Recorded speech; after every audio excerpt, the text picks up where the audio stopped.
que hay que advertir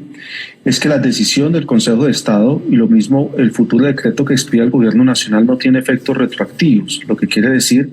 que los salarios que se van causando diariamente se mantendrán en la cifra que actualmente está vigente hasta que se produzca un nuevo decreto, de tal forma que no debería producirse una afectación en los salarios de los trabajadores hasta tanto no se produzca una nueva decisión por parte del gobierno en el marco del decreto exigido y por lo tanto no se advertiría una afectación de la nómina. Digamos que los que se vinculen con posterioridad no surge ningún tipo de debate o discusión, pero en relación con los anteriores la pregunta sería si el salario mínimo que estuvo vigente desde el 1 de enero constituye un derecho adquirido. Yo tendría la aproximación de decir que no, digamos que el salario mínimo es de definición legal, no emana de las disposiciones de las partes, sino del acto que deriva la definición misma del salario mínimo legal, razón por la cual, en caso que se llegara a generar una cifra de salario mínimo legal diferente en cualquier proporción a la que estaba previamente definida,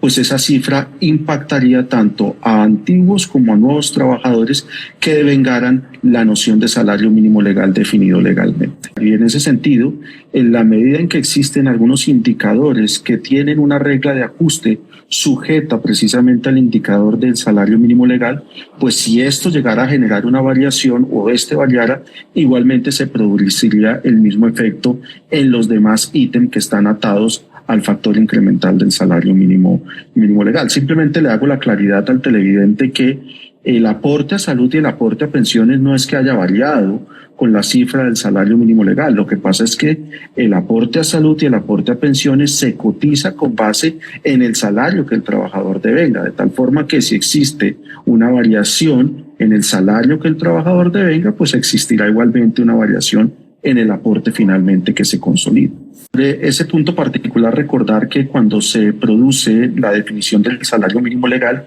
esto se da en un acto administrativo y de manera paralela se produce otro acto administrativo que define el auxilio de transporte. Del que estamos hablando y que ha generado la noticia es el acto administrativo del salario mínimo legal. Que valga la pena decirlo, que el Consejo de Estado no se pronuncia sobre la cifra, él no está haciendo un juicio de valor sobre la cifra, sino está haciendo un juicio sobre el procedimiento y la forma como el Gobierno Nacional construyó el acto administrativo. Pero todo este debate técnico-jurídico en relación con la forma, con las motivaciones del acto administrativo, no con la cifra, insisto, está en el marco del decreto del salario mínimo legal, no en el marco del decreto del auxilio de transporte, razón por la cual en este momento la definición del auxilio de transporte está por fuera del debate que se está generando y no existe ninguna afectación, ni suspensión, ni discusión sobre el mismo.